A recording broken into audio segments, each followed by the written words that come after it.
안녕하세요. 인간의 마음과 관계의 깊이를 탐구하는 시간입니다. 오늘 우리는 매우 민감하고도 중요한 주제를 다루려 합니다.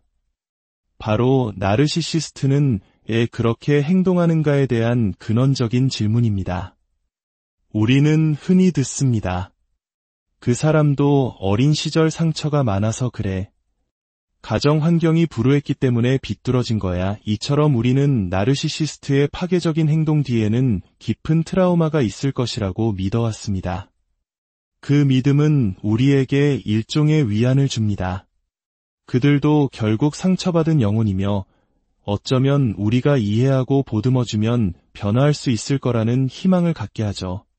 하지만 만약 이 오랜 믿음이 진실의 일부만을 담고 있거나 어쩌면 완전히 다른 방향을 가리키고 있다면 어떨까요? 오늘 우리는 최신 심리학 연구들이 제시하는 다소 불편하지만 반드시 마주해야 할 새로운 관점에 대해 이야기 나누고자 합니다. 이 이야기는 트라우마의 고통을 폄하하려는 것이 아닙니다. 오히려 진실을 통해 고통받는 이들이 진정한 자유를 찾을 수 있도록 돕기 위함입니다. 본격적인 이야기에 앞서 만약 지식의 나눔이 어둠 속에 있는 누군가에게 빛이 될 수 있다고 믿으신다면 잠시 시간을 내어 저희 채널을 구독하고 이 이야기를 공유해 주시길 부탁드립니다. 여러분의 작은 행동이 누군가에게는 큰 힘이 될 수 있습니다. 우리가 오랫동안 진실이라 믿어왔던 것, 즉 트라우마가 나르시시스트를 만든다는 가설은 과연 사실일까요? 결론부터 말씀드리자면 수많은 반복 연구 결과는 아니오에 가깝다고 말합니다. 최신 연구들은 트라우마가 자기애성 성격장애, 즉 나르시시즘의 직접적인 원인이 아니라고 지적합니다. 대신 트라우마는 이미 존재하는 성향을 증폭시키거나 악화시키는 위험 요인으로 작용할 수 있다고 설명합니다. 이는 마치 알레르기 체질을 가진 사람이 특정 음식에 노출되었을 때 증상이 나타나는 것과 같습니다. 음식이 알레르기 체질을 만든 것이 아니라 이미 있던 체질을 발현시킨 것이죠. 우리의 성격이라는 것은 인생의 한두 가지 사건으로 완전히 뒤바뀌는 것이 아닙니다. 성격은 한 사람의 인생 전반에 걸쳐 일관되게 나타나는 매우 견고한 사고와 감정, 행동의 패턴입니다. 물론 우리는 충격적인 사건이나 깊은 관계를 통해 신념이 바뀌고 세상을 보는 관점이 달라지며 신경계의 반응이 변할 수는 있습니다. 하지만 우리의 본질적인 기질, 즉 성격의 핵은 쉽게 변하지 않습니다. 자기애성 성격장애는 자기애성 트라우마 장애가 아닙니다. 정신의학계가 이 병을 성격장애라고 명명한 데에는 분명한 이유가 있습니다. 그것은 이 문제가 일시적인 상처의 반응이 아닌 한 사람의 존재 방식 자체에 깊이 뿌리내리고 있기 때문입니다. 그렇다면 그 뿌리는 어디에 있을까요? 현대 심리학과 유전학 연구들은 바로 유전적 기질을 주목합니다. 나르시시스트들은 태어날 때부터 특정 성향을 가질 가능성이 높다는 것입니다. 사람을 조종하려는 성향, 오만함, 과대성, 착취적인 태도, 냉담함, 적대감, 그리고 끊임없이 관심을 갈구하는 모습들이 바로 그것입니다. 그들은 주어진 환경에 단순히 반응하는 수동적인 존재가 아닙니다. 오히려 자신의 유전적 기질에 따라 주변 환경을 적극적으로 선택하고 수정하며 심지어 창조해냅니다. 그리고 그들이 만든 환경 속에서 일어나는 모든 일들을 자신의 과대성이라는 렌즈를 통해 해석합니다. 그들에게 세상은 자신이라는 주인공을 위해 존재하는 무대일 뿐입니다. 여기서 아주 중요한 통계가 있습니다. 어린 시절 학대를 경험한 사람 중 성인이 되어 그 학대를 되풀이하지 않는 비율이 무려 3분의 2에 달한다는 사실입니다. 대다수의 사람들은 끔찍한 트라우마를 겪고도 가해자가 되지 않는다는 뜻입니다. 이는 우리 한국인들에게도 깊은 울림을 줍니다.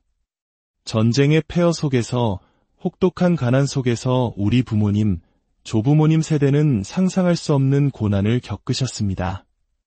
하지만 그분들이 모두 타인을 착취하고 학대하는 괴물이 되었나요? 결코 그렇지 않습니다. 대다수는 그 아픔을 딛고 강인한 의지와 사랑으로 가정을 일구고 사회를 재건했습니다. 이 사실이야말로 트라우마가 한 사람의 인격을 결정짓는 절대적인 요인이 아님을 명백히 보여주는 증거입니다.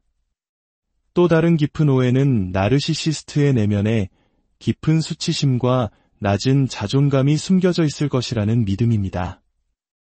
우리는 그들의 거만함이 사실은 연약한 내면을 감추기 위한 방어기제일 것이라고 생각하고 싶어 합니다.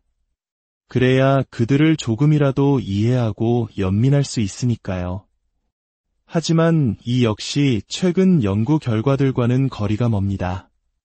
연구에 따르면 나르시시즘과 낮은 자존감 또는 수치심 사이의 연관성은 통계적으로 무시해도 좋을 만큼 미미하다고 합니다.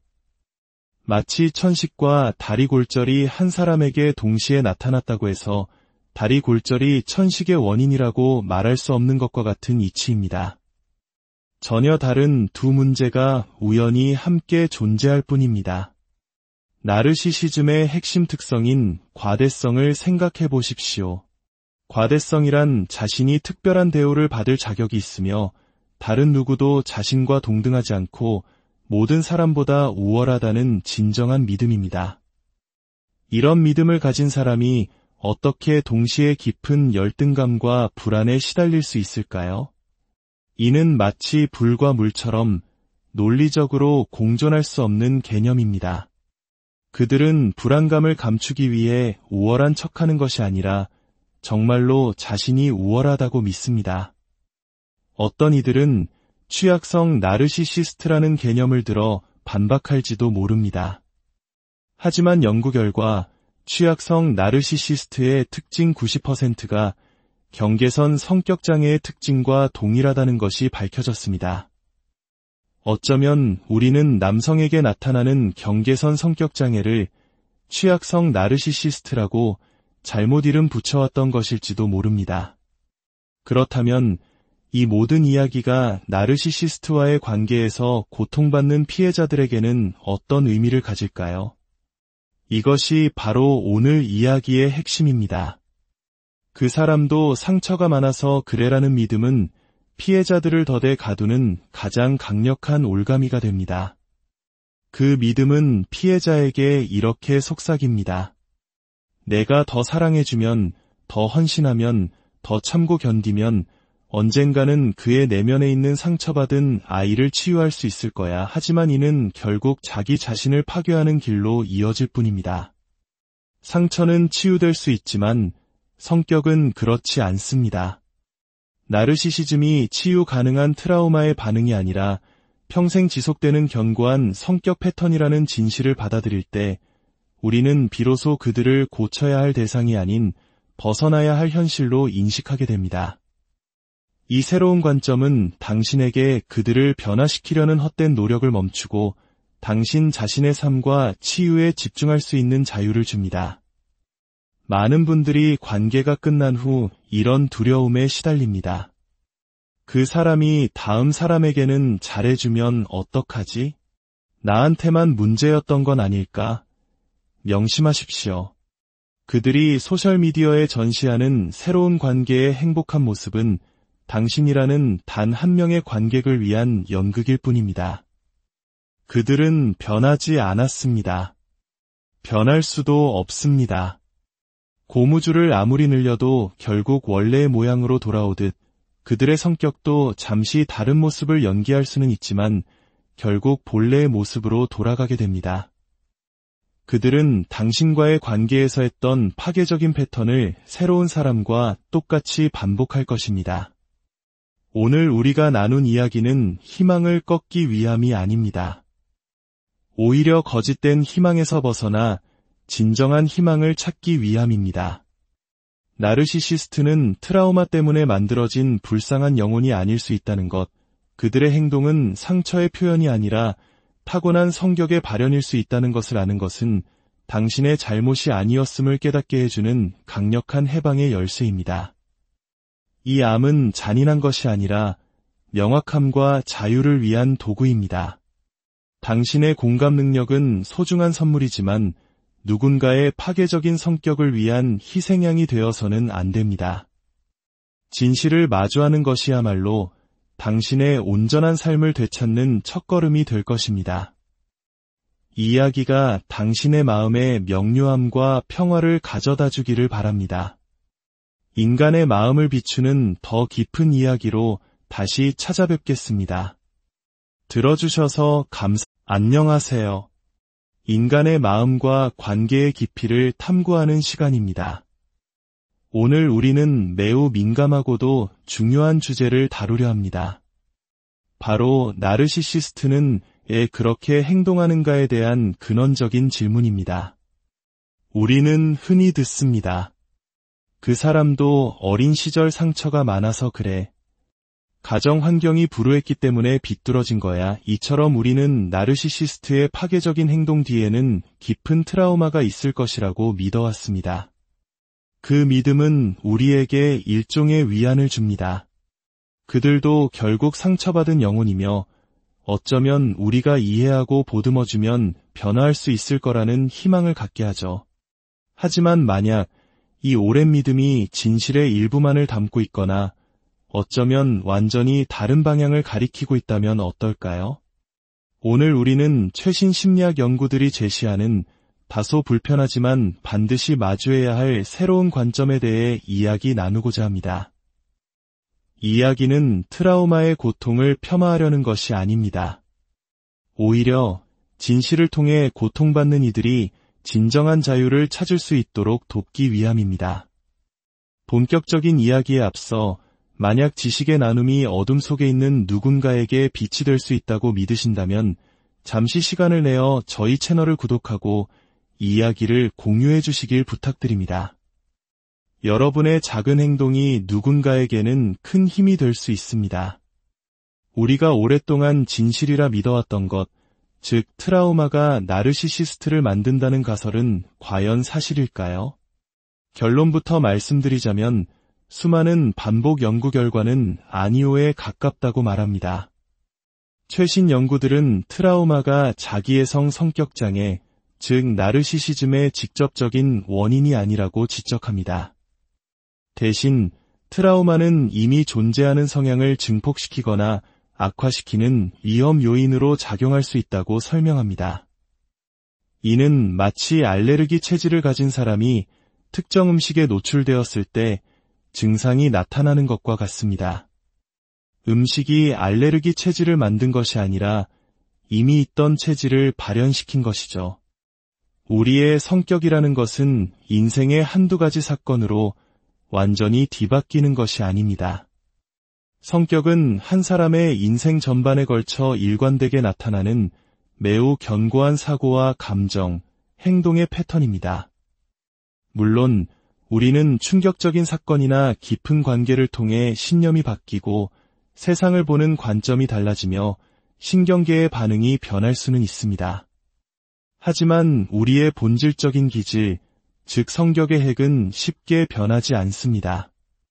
자기애성 성격장애는 자기애성 트라우마 장애가 아닙니다. 정신의학계가 이 병을 성격장애라고 명명한 데에는 분명한 이유가 있습니다. 그것은 이 문제가 일시적인 상처의 반응이 아닌 한 사람의 존재 방식 자체에 깊이 뿌리내리고 있기 때문입니다. 그렇다면 그 뿌리는 어디에 있을까요? 현대 심리학과 유전학 연구들은 바로 유전적 기질을 주목합니다. 나르시시스트들은 태어날 때부터 특정 성향을 가질 가능성이 높다는 것입니다. 사람을 조종하려는 성향, 오만함, 과대성, 착취적인 태도, 냉담함, 적대감, 그리고 끊임없이 관심을 갈구하는 모습들이 바로 그것입니다. 그들은 주어진 환경에 단순히 반응하는 수동적인 존재가 아닙니다. 오히려 자신의 유전적 기질에 따라 주변 환경을 적극적으로 선택하고 수정하며 심지어 창조해냅니다. 그리고 그들이 만든 환경 속에서 일어나는 모든 일들을 자신의 과대성이라는 렌즈를 통해 해석합니다. 그들에게 세상은 자신이라는 주인공을 위해 존재하는 무대일 뿐입니다. 여기서 아주 중요한 통계가 있습니다. 어린 시절 학대를 경험한 사람 중 성인이 되어 그 학대를 되풀이하지 않는 비율이 무려 3분의 2에 달한다는 사실입니다. 대다수의 사람들은 끔찍한 트라우마를 겪고도 가해자가 되지 않는다는 뜻입니다. 이는 우리 한국인들에게도 깊은 울림을 줍니다. 전쟁의 폐허 속에서, 혹독한 가난 속에서 우리 부모님, 조부모님 세대는 상상할 수 없는 고난을 겪으셨습니다. 하지만 그분들이 모두 타인을 착취하고 학대하는 괴물이 되었나요? 결코 그렇지 않습니다. 대다수는 그 아픔을 딛고 강인한 의지와 사랑으로 가정을 일구고 사회를 재건했습니다. 이 사실이야말로 트라우마가 한 사람의 인격을 결정짓는 절대적인 요인이 아님을 명백히 보여주는 증거입니다. 또 다른 깊은 오해는 나르시시스트의 내면에 깊은 수치심과 낮은 자존감이 숨겨져 있을 것이라는 믿음입니다. 우리는 그들의 거만함이 사실은 연약한 내면을 감추기 위한 방어기제일 것이라고 생각하고 싶어 합니다. 그래야 그들을 조금이라도 이해하고 연민할 수 있으니까요. 하지만 이 역시 최근 연구 결과들과는 거리가 멉니다. 연구에 따르면 나르시시즘과 낮은 자존감 또는 수치심 사이의 연관성은 통계적으로 무시해도 좋을 만큼 미미하다고 합니다. 마치 천식과 다리 골절이 한 사람에게 동시에 나타났다고 해서 다리 골절이 천식의 원인이라고 말할 수 없는 것과 같은 이치입니다. 전혀 다른 두 문제가 우연히 함께 존재할 뿐입니다.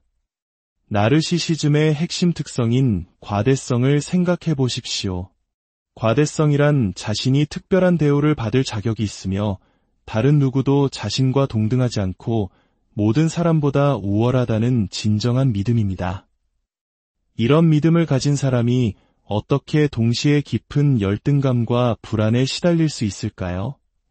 이는 마치 불과 물처럼 논리적으로 공존할 수 없는 개념입니다.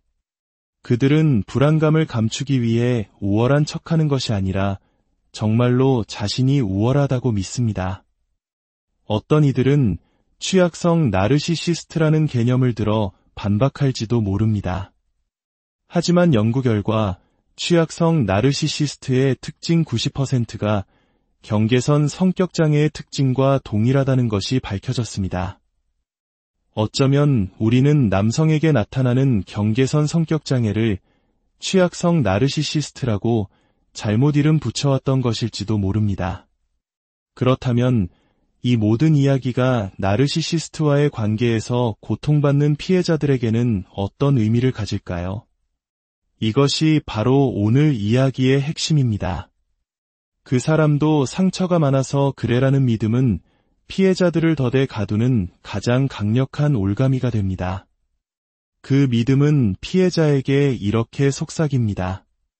내가 더 사랑해주면, 더 헌신하면, 더 참고 견디면 언젠가는 그의 내면에 있는 상처받은 아이를 치유할 수 있을 거야. 하지만 이는 결국 자기 자신을 파괴하는 길로 이어질 뿐입니다. 상처는 치유될 수 있지만 성격은 그렇지 않습니다. 나르시시즘이 치유 가능한 트라우마의 반응이 아니라 평생 지속되는 견고한 성격 패턴이라는 진실을 받아들일 때 우리는 비로소 그들을 고쳐야 할 대상이 아닌 벗어나야 할 현실로 인식하게 됩니다. 이 새로운 관점은 당신에게 그들을 변화시키려는 헛된 노력을 멈추고 당신 자신의 삶과 치유에 집중할 수 있는 자유를 줍니다. 많은 분들이 관계가 끝난 후 이런 두려움에 시달립니다. 그 사람이 다음 사람에게는 잘해주면 어떡하지? 나한테만 문제였던 건 아닐까? 명심하십시오.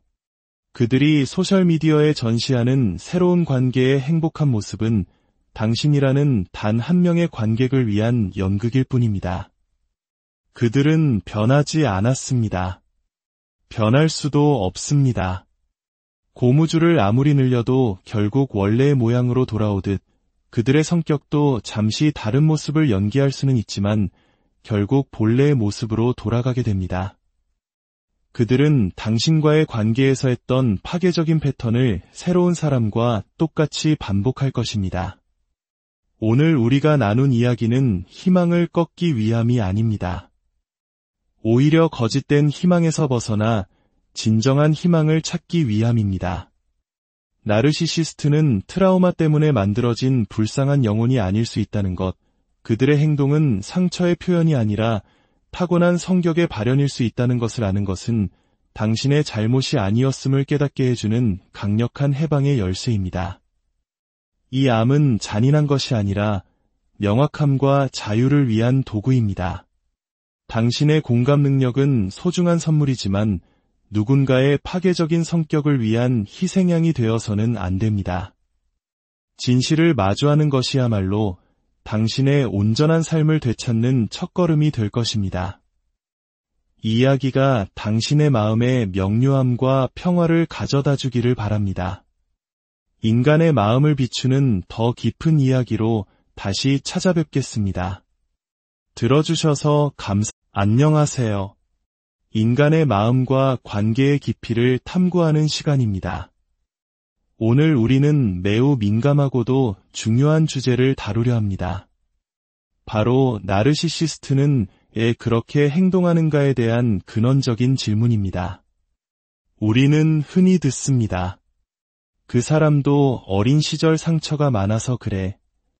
가정 환경이 불우했기 때문에 비뚤어진 거야. 이처럼 우리는 나르시시스트의 파괴적인 행동 뒤에는 깊은 트라우마가 있을 것이라고 믿어왔습니다. 그 믿음은 우리에게 일종의 위안을 줍니다. 그들도 결국 상처받은 영혼이며 어쩌면 우리가 이해하고 보듬어주면 변화할 수 있을 거라는 희망을 갖게 하죠. 하지만 만약 이 오랜 믿음이 진실의 일부만을 담고 있거나 어쩌면 완전히 다른 방향을 가리키고 있다면 어떨까요? 오늘 우리는 최신 심리학 연구들이 제시하는 다소 불편하지만 반드시 마주해야 할 새로운 관점에 대해 이야기 나누고자 합니다. 이 이야기는 트라우마의 고통을 폄하하려는 것이 아닙니다. 오히려 진실을 통해 고통받는 이들이 진정한 자유를 찾을 수 있도록 돕기 위함입니다. 본격적인 이야기에 앞서 만약 지식의 나눔이 어둠 속에 있는 누군가에게 빛이 될 수 있다고 믿으신다면 잠시 시간을 내어 저희 채널을 구독하고 이 이야기를 공유해 주시길 부탁드립니다. 여러분의 작은 행동이 누군가에게는 큰 힘이 될 수 있습니다. 우리가 오랫동안 진실이라 믿어왔던 것, 즉 트라우마가 나르시시스트를 만든다는 가설은 과연 사실일까요? 결론부터 말씀드리자면 수많은 반복 연구 결과는 아니오에 가깝다고 말합니다. 최신 연구들은 트라우마가 자기애성 성격장애, 즉 나르시시즘의 직접적인 원인이 아니라고 지적합니다. 대신 트라우마는 이미 존재하는 성향을 증폭시키거나 악화시키는 위험 요인으로 작용할 수 있다고 설명합니다. 이는 마치 알레르기 체질을 가진 사람이 특정 음식에 노출되었을 때 증상이 나타나는 것과 같습니다. 음식이 알레르기 체질을 만든 것이 아니라 이미 있던 체질을 발현시킨 것이죠. 우리의 성격이라는 것은 인생의 한두 가지 사건으로 완전히 뒤바뀌는 것이 아닙니다. 성격은 한 사람의 인생 전반에 걸쳐 일관되게 나타나는 매우 견고한 사고와 감정, 행동의 패턴입니다. 물론 우리는 충격적인 사건이나 깊은 관계를 통해 신념이 바뀌고 세상을 보는 관점이 달라지며 신경계의 반응이 변할 수는 있습니다. 하지만 우리의 본질적인 기질, 즉 성격의 핵은 쉽게 변하지 않습니다. 자기애성 성격장애는 자기애성 트라우마 장애가 아닙니다. 정신의학계가 이 병을 성격장애라고 명명한 데에는 분명한 이유가 있습니다. 그것은 이 문제가 일시적인 상처의 반응이 아닌 한 사람의 존재 방식 자체에 깊이 뿌리내리고 있기 때문입니다. 그렇다면 그 뿌리는 어디에 있을까요? 현대 심리학과 유전학 연구들은 바로 유전적 기질을 주목합니다. 나르시시스트들은 태어날 때부터 특정 성향을 가질 가능성이 높다는 것입니다. 사람을 조종하려는 성향, 오만함, 과대성, 착취적인 태도, 냉담함, 적대감, 그리고 끊임없이 관심을 갈구하는 모습들이 바로 그것입니다. 그들은 주어진 환경에 단순히 반응하는 수동적인 존재가 아닙니다. 오히려 자신의 유전적 기질에 따라 주변 환경을 적극적으로 선택하고 수정하며 심지어 창조해냅니다. 그리고 그들이 만든 환경 속에서 일어나는 모든 일들을 자신의 과대성이라는 렌즈를 통해 해석합니다. 그들에게 세상은 자신이라는 주인공을 위해 존재하는 무대일 뿐입니다. 여기서 아주 중요한 통계가 있습니다. 어린 시절 학대를 경험한 사람 중 성인이 되어 그 학대를 되풀이하지 않는 비율이 무려 3분의 2에 달한다는 사실입니다. 대다수의 사람들은 끔찍한 트라우마를 겪고도 가해자가 되지 않는다는 뜻입니다. 이는 우리 한국인들에게도 깊은 울림을 줍니다. 전쟁의 폐허 속에서, 혹독한 가난 속에서 우리 부모님, 조부모님 세대는 상상할 수 없는 고난을 겪으셨습니다. 하지만 그분들이 모두 타인을 착취하고 학대하는 괴물이 되었나요? 결코 그렇지 않습니다. 대다수는 그 아픔을 딛고 강인한 의지와 사랑으로 가정을 일구고 사회를 재건했습니다. 이 사실이야말로 트라우마가 한 사람의 인격을 결정짓는 절대적인 요인이 아님을 명백히 보여주는 증거입니다. 또 다른 깊은 오해는 나르시시스트의 내면에 깊은 수치심과 낮은 자존감이 숨겨져 있을 것이라는 믿음입니다. 우리는 그들의 거만함이 사실은 연약한 내면을 감추기 위한 방어기제일 것이라고 생각하고 싶어 합니다. 그래야 그들을 조금이라도 이해하고 연민할 수 있으니까요. 하지만 이 역시 최근 연구 결과들과는 거리가 멉니다. 연구에 따르면 나르시시즘과 낮은 자존감 또는 수치심 사이의 연관성은 통계적으로 무시해도 좋을 만큼 미미하다고 합니다. 마치 천식과 다리 골절이 한 사람에게 동시에 나타났다고 해서 다리 골절이 천식의 원인이라고 말할 수 없는 것과 같은 이치입니다. 전혀 다른 두 문제가 우연히 함께 존재할 뿐입니다. 나르시시즘의 핵심 특성인 과대성을 생각해 보십시오. 과대성이란 자신이 특별한 대우를 받을 자격이 있으며 다른 누구도 자신과 동등하지 않고 모든 사람보다 우월하다는 진정한 믿음입니다. 이런 믿음을 가진 사람이 어떻게 동시에 깊은 열등감과 불안에 시달릴 수 있을까요? 이는 마치 불과 물처럼 논리적으로 공존할 수 없는 개념입니다. 그들은 불안감을 감추기 위해 우월한 척하는 것이 아니라 정말로 자신이 우월하다고 믿습니다. 어떤 이들은 취약성 나르시시스트라는 개념을 들어 반박할지도 모릅니다. 하지만 연구 결과 취약성 나르시시스트의 특징 90%가 경계선 성격장애의 특징과 동일하다는 것이 밝혀졌습니다. 어쩌면 우리는 남성에게 나타나는 경계선 성격장애를 취약성 나르시시스트라고 잘못 이름 붙여왔던 것일지도 모릅니다. 그렇다면 이 모든 이야기가 나르시시스트와의 관계에서 고통받는 피해자들에게는 어떤 의미를 가질까요?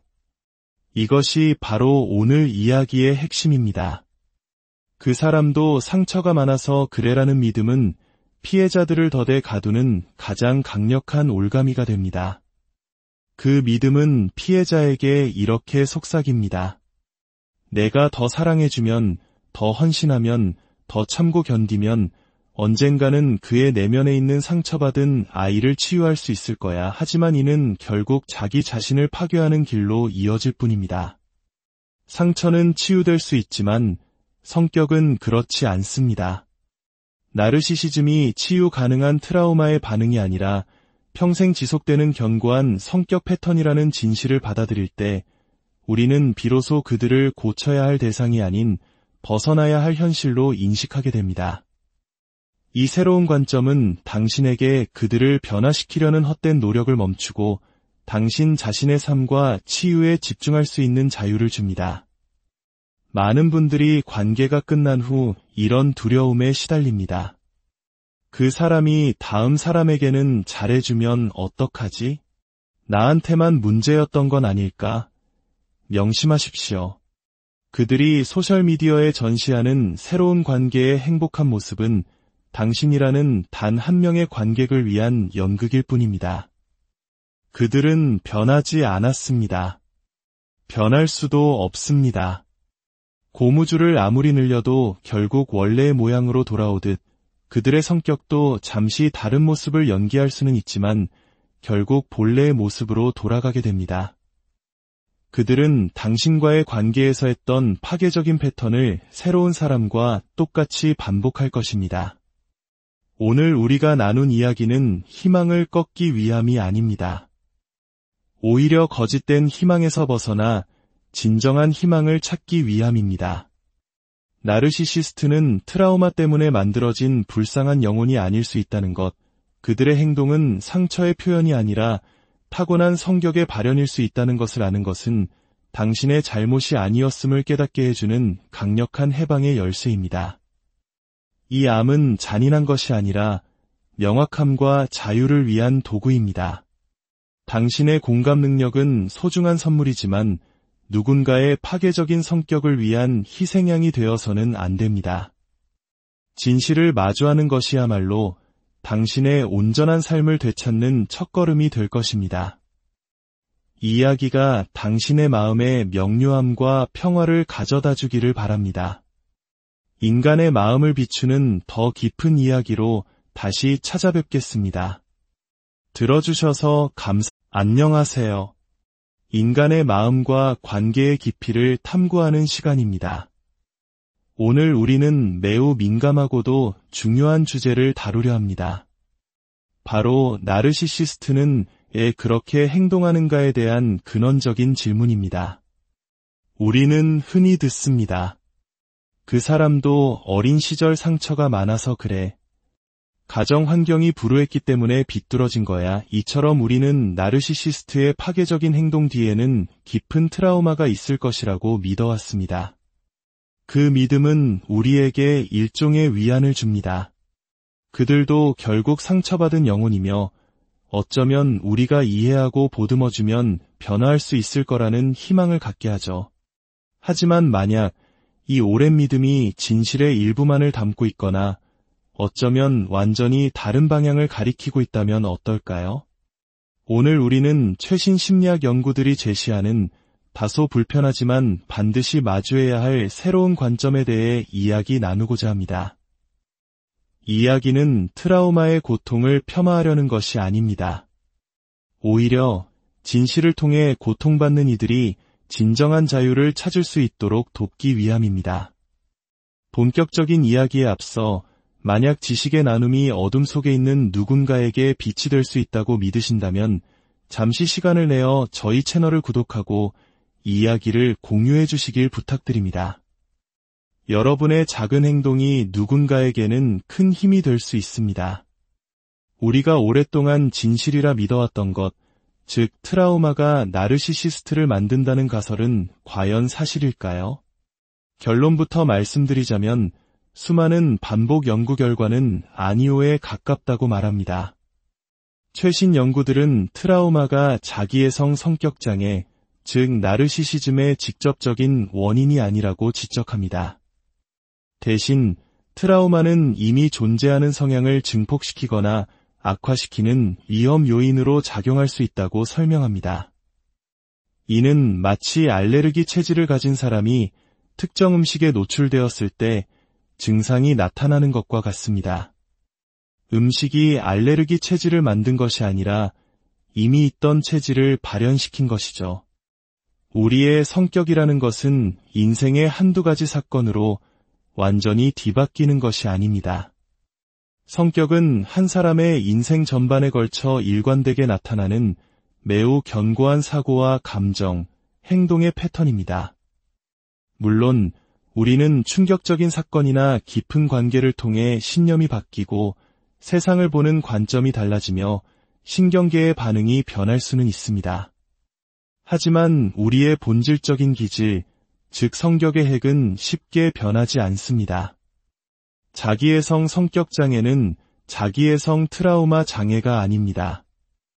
정신의학계가 이 병을 성격 장애라고 명명한 데에는 분명한 이유가 있습니다. 그것은 이 문제가 일시적인 상처의 반응이 아닌 한 사람의 존재 방식 자체에 깊이 뿌리내리고 있기 때문입니다. 그렇다면 그 뿌리는 어디에 있을까요? 현대 심리학과 유전학 연구들은 바로 유전적 기질을 주목합니다. 나르시시스트들은 태어날 때부터 특정 성향을 가질 가능성이 높다는 것입니다. 사람을 조종하려는 성향, 오만함, 과대성, 착취적인 태도, 냉담함, 적대감, 그리고 끊임없이 관심을 갈구하는 모습들이 바로 그것입니다.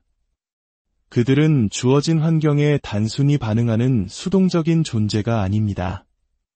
오히려 자신의 유전적 기질에 따라 주변 환경을 적극적으로 선택하고 수정하며 심지어 창조해냅니다. 그리고 그들이 만든 환경 속에서 일어나는 모든 일들을 자신의 과대성이라는 렌즈를 통해 해석합니다.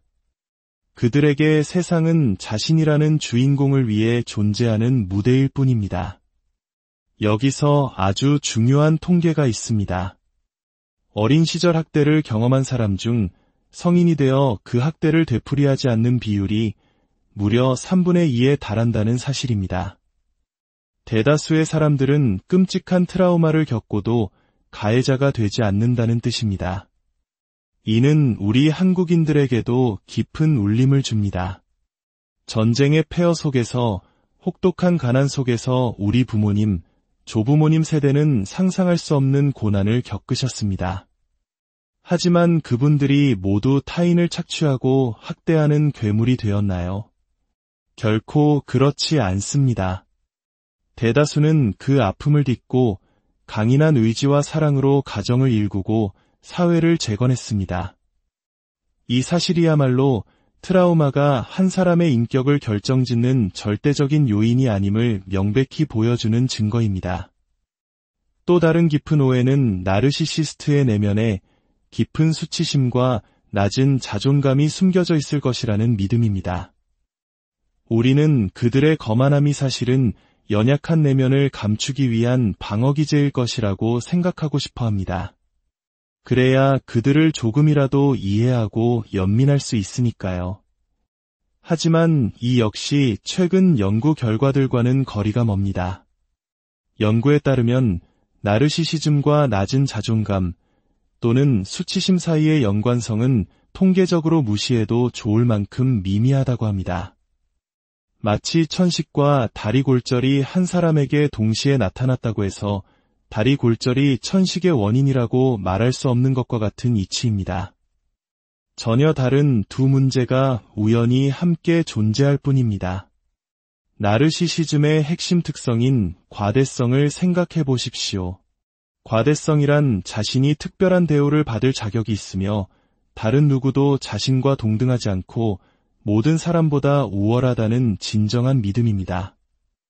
이런 믿음을 가진 사람이 어떻게 동시에 깊은 열등감과 불안에 시달릴 수 있을까요? 이는 마치 불과 물처럼 논리적으로 공존할 수 없는 개념입니다. 그들은 불안감을 감추기 위해 우월한 척하는 것이 아니라 정말로 자신이 우월하다고 믿습니다. 어떤 이들은 취약성 나르시시스트라는 개념을 들어 반박할지도 모릅니다. 하지만 연구 결과 취약성 나르시시스트의 특징 90%가 경계선 성격장애의 특징과 동일하다는 것이 밝혀졌습니다. 어쩌면 우리는 남성에게 나타나는 경계선 성격장애를 취약성 나르시시스트라고 잘못 이름 붙여왔던 것일지도 모릅니다. 그렇다면 이 모든 이야기가 나르시시스트와의 관계에서 고통받는 피해자들에게는 어떤 의미를 가질까요? 이것이 바로 오늘 이야기의 핵심입니다. 그 사람도 상처가 많아서 그래라는 믿음은 피해자들을 덫에 가두는 가장 강력한 올가미가 됩니다. 그 믿음은 피해자에게 이렇게 속삭입니다. 내가 더 사랑해주면, 더 헌신하면, 더 참고 견디면 언젠가는 그의 내면에 있는 상처받은 아이를 치유할 수 있을 거야. 하지만 이는 결국 자기 자신을 파괴하는 길로 이어질 뿐입니다. 상처는 치유될 수 있지만 성격은 그렇지 않습니다.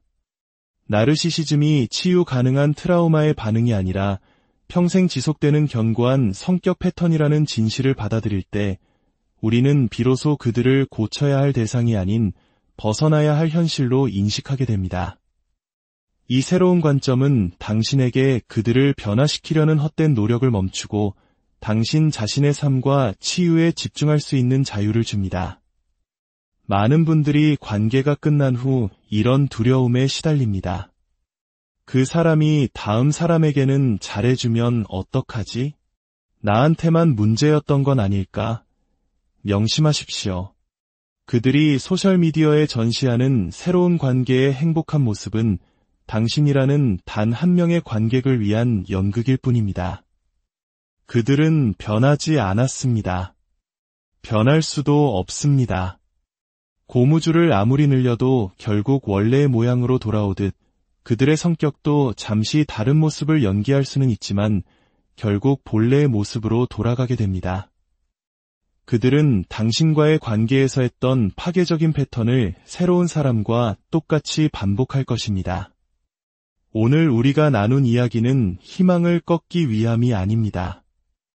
오히려 거짓된 희망에서 벗어나 진정한 희망을 찾기 위함입니다. 나르시시스트는 트라우마 때문에 만들어진 불쌍한 영혼이 아닐 수 있다는 것, 그들의 행동은 상처의 표현이 아니라 타고난 성격의 발현일 수 있다는 것을 아는 것은 당신의 잘못이 아니었음을 깨닫게 해주는 강력한 해방의 열쇠입니다. 이 암은 잔인한 것이 아니라 명확함과 자유를 위한 도구입니다. 당신의 공감 능력은 소중한 선물이지만 누군가의 파괴적인 성격을 위한 희생양이 되어서는 안 됩니다. 진실을 마주하는 것이야말로 당신의 온전한 삶을 되찾는 첫걸음이 될 것입니다. 이 이야기가 당신의 마음에 명료함과 평화를 가져다 주기를 바랍니다. 인간의 마음을 비추는 더 깊은 이야기로 다시 찾아뵙겠습니다. 들어주셔서 안녕하세요. 인간의 마음과 관계의 깊이를 탐구하는 시간입니다. 오늘 우리는 매우 민감하고도 중요한 주제를 다루려 합니다. 바로 나르시시스트는 왜 그렇게 행동하는가에 대한 근원적인 질문입니다. 우리는 흔히 듣습니다. 그 사람도 어린 시절 상처가 많아서 그래. 가정 환경이 불우했기 때문에 비뚤어진 거야. 이처럼 우리는 나르시시스트의 파괴적인 행동 뒤에는 깊은 트라우마가 있을 것이라고 믿어왔습니다. 그 믿음은 우리에게 일종의 위안을 줍니다. 그들도 결국 상처받은 영혼이며 어쩌면 우리가 이해하고 보듬어주면 변화할 수 있을 거라는 희망을 갖게 하죠. 하지만 만약 이 오랜 믿음이 진실의 일부만을 담고 있거나 어쩌면 완전히 다른 방향을 가리키고 있다면 어떨까요? 오늘 우리는 최신 심리학 연구들이 제시하는 다소 불편하지만 반드시 마주해야 할 새로운 관점에 대해 이야기 나누고자 합니다. 이 이야기는 트라우마의 고통을 폄하하려는 것이 아닙니다. 오히려 진실을 통해 고통받는 이들이 진정한 자유를 찾을 수 있도록 돕기 위함입니다. 본격적인 이야기에 앞서 만약 지식의 나눔이 어둠 속에 있는 누군가에게 빛이 될 수 있다고 믿으신다면 잠시 시간을 내어 저희 채널을 구독하고 이 이야기를 공유해 주시길 부탁드립니다. 여러분의 작은 행동이 누군가에게는 큰 힘이 될 수 있습니다. 우리가 오랫동안 진실이라 믿어왔던 것, 즉 트라우마가 나르시시스트를 만든다는 가설은 과연 사실일까요? 결론부터 말씀드리자면 수많은 반복 연구 결과는 아니오에 가깝다고 말합니다. 최신 연구들은 트라우마가 자기애성 성격장애, 즉 나르시시즘의 직접적인 원인이 아니라고 지적합니다.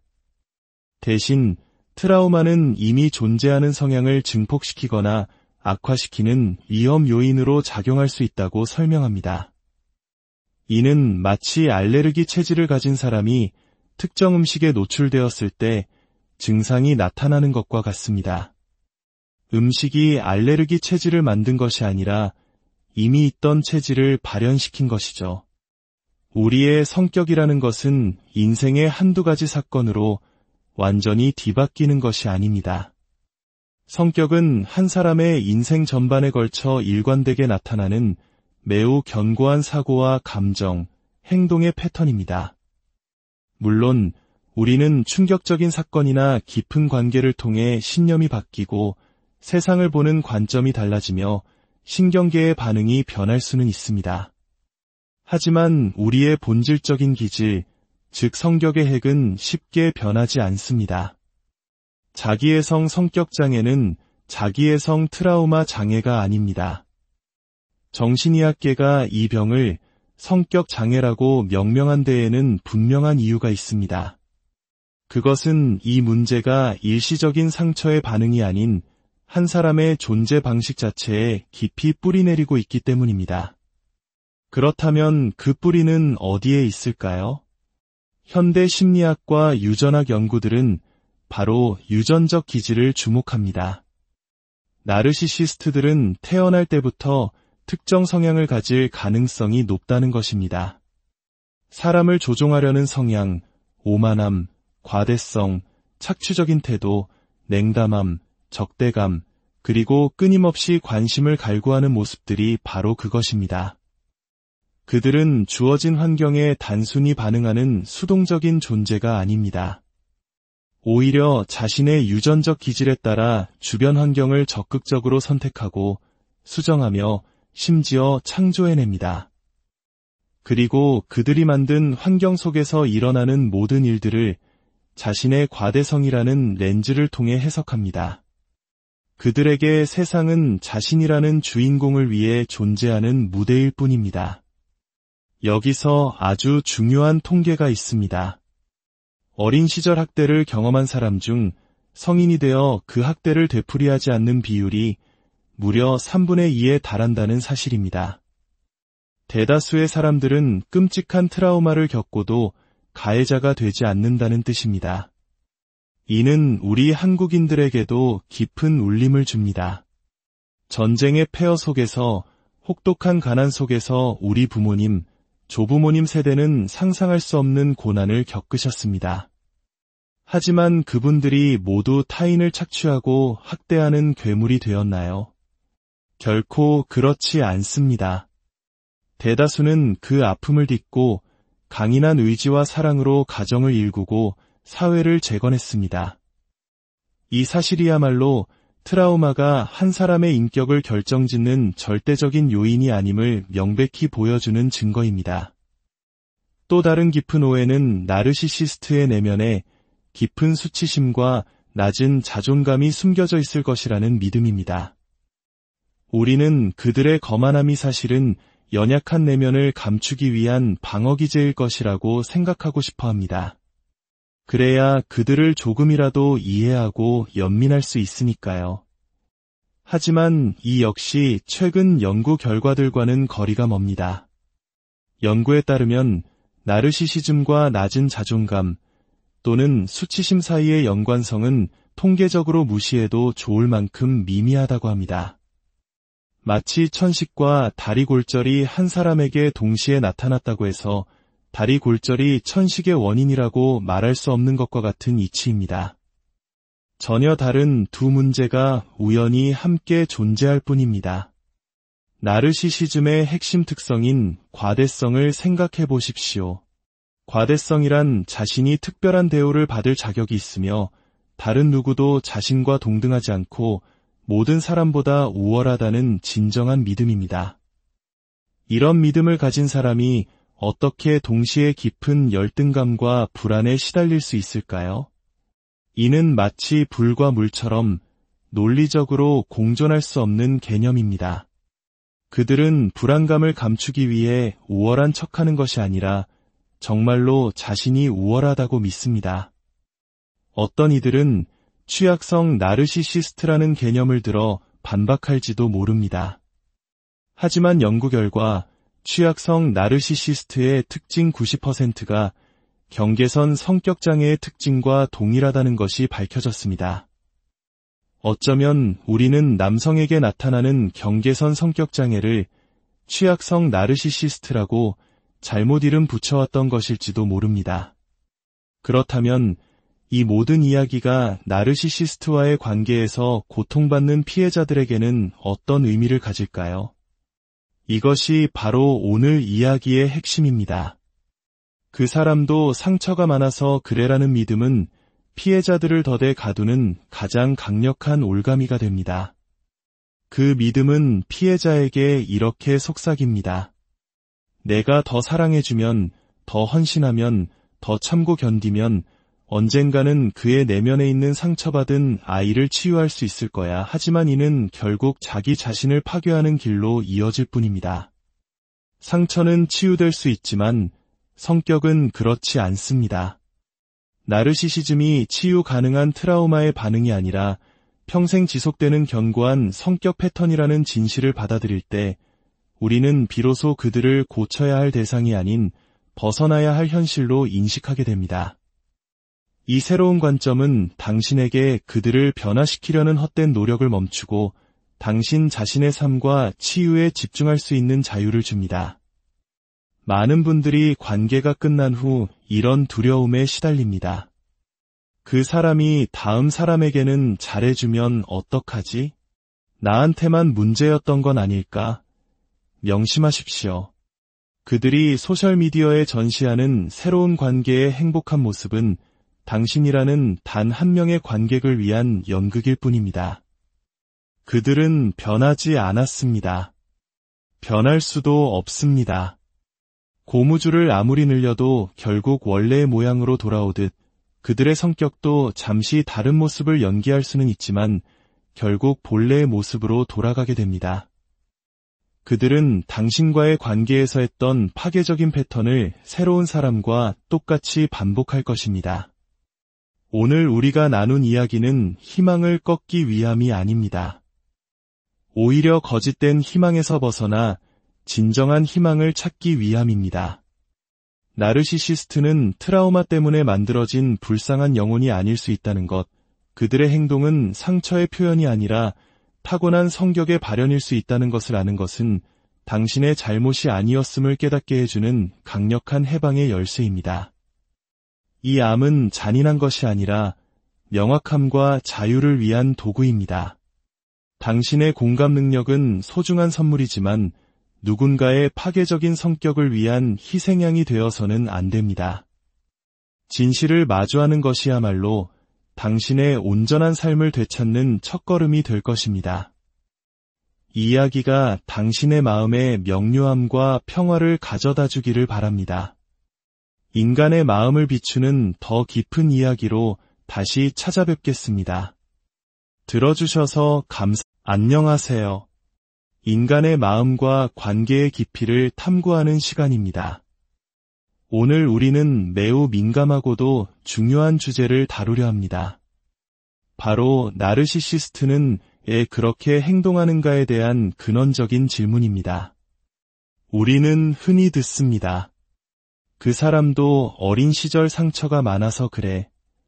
가정 환경이 불우했기 때문에 비뚤어진 거야. 이처럼 우리는 나르시시스트의 파괴적인 행동 뒤에는 깊은 트라우마가 있을 것이라고 믿어왔습니다. 그 믿음은 우리에게 일종의 위안을 줍니다. 그들도 결국 상처받은 영혼이며 어쩌면 우리가 이해하고 보듬어주면 변화할 수 있을 거라는 희망을 갖게 하죠. 하지만 만약 이 오랜 믿음이 진실의 일부만을 담고 있거나 어쩌면 완전히 다른 방향을 가리키고 있다면 어떨까요? 오늘 우리는 최신 심리학 연구들이 제시하는 다소 불편하지만 반드시 마주해야 할 새로운 관점에 대해 이야기 나누고자 합니다. 이 이야기는 트라우마의 고통을 폄하하려는 것이 아닙니다. 오히려 진실을 통해 고통받는 이들이 진정한 자유를 찾을 수 있도록 돕기 위함입니다. 본격적인 이야기에 앞서 만약 지식의 나눔이 어둠 속에 있는 누군가에게 빛이 될 수 있다고 믿으신다면 잠시 시간을 내어 저희 채널을 구독하고 이 이야기를 공유해 주시길 부탁드립니다. 여러분의 작은 행동이 누군가에게는 큰 힘이 될 수 있습니다. 우리가 오랫동안 진실이라 믿어왔던 것, 즉 트라우마가 나르시시스트를 만든다는 가설은 과연 사실일까요? 결론부터 말씀드리자면 수많은 반복 연구 결과는 아니오에 가깝다고 말합니다.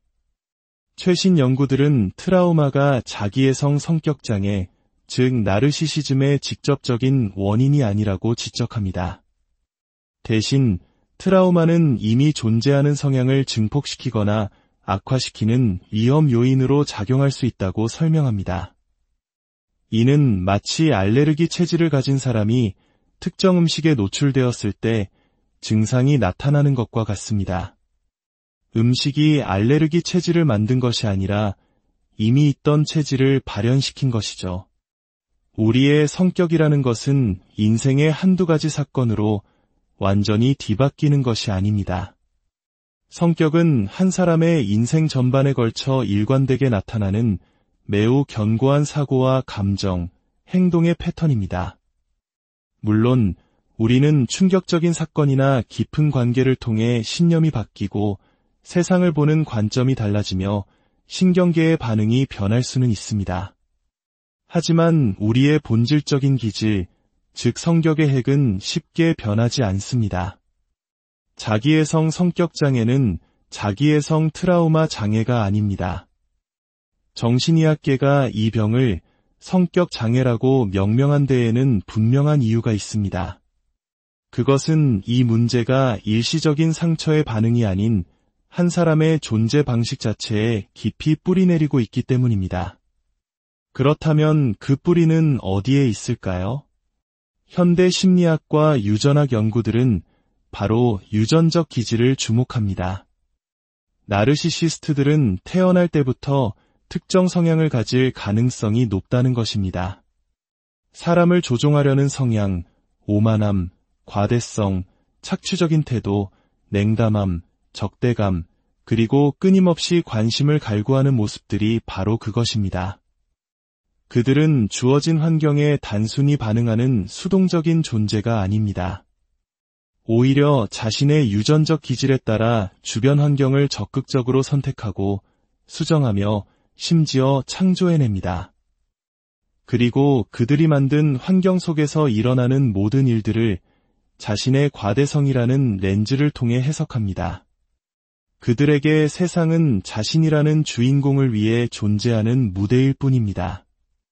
여기서 아주 중요한 통계가 있습니다. 어린 시절 학대를 경험한 사람 중 성인이 되어 그 학대를 되풀이하지 않는 비율이 무려 3분의 2에 달한다는 사실입니다. 대다수의 사람들은 끔찍한 트라우마를 겪고도 가해자가 되지 않는다는 뜻입니다. 이는 우리 한국인들에게도 깊은 울림을 줍니다. 전쟁의 폐허 속에서, 혹독한 가난 속에서 우리 부모님, 조부모님 세대는 상상할 수 없는 고난을 겪으셨습니다. 하지만 그분들이 모두 타인을 착취하고 학대하는 괴물이 되었나요? 결코 그렇지 않습니다. 대다수는 그 아픔을 딛고 강인한 의지와 사랑으로 가정을 일구고 사회를 재건했습니다. 이 사실이야말로 트라우마가 한 사람의 인격을 결정짓는 절대적인 요인이 아님을 명백히 보여주는 증거입니다. 또 다른 깊은 오해는 나르시시스트의 내면에 깊은 수치심과 낮은 자존감이 숨겨져 있을 것이라는 믿음입니다. 우리는 그들의 거만함이 사실은 연약한 내면을 감추기 위한 방어기제일 것이라고 생각하고 싶어 합니다. 그래야 그들을 조금이라도 이해하고 연민할 수 있으니까요. 하지만 이 역시 최근 연구 결과들과는 거리가 멉니다. 연구에 따르면 나르시시즘과 낮은 자존감 또는 수치심 사이의 연관성은 통계적으로 무시해도 좋을 만큼 미미하다고 합니다. 마치 천식과 다리 골절이 한 사람에게 동시에 나타났다고 해서 다리 골절이 천식의 원인이라고 말할 수 없는 것과 같은 이치입니다. 전혀 다른 두 문제가 우연히 함께 존재할 뿐입니다. 나르시시즘의 핵심 특성인 과대성을 생각해 보십시오. 과대성이란 자신이 특별한 대우를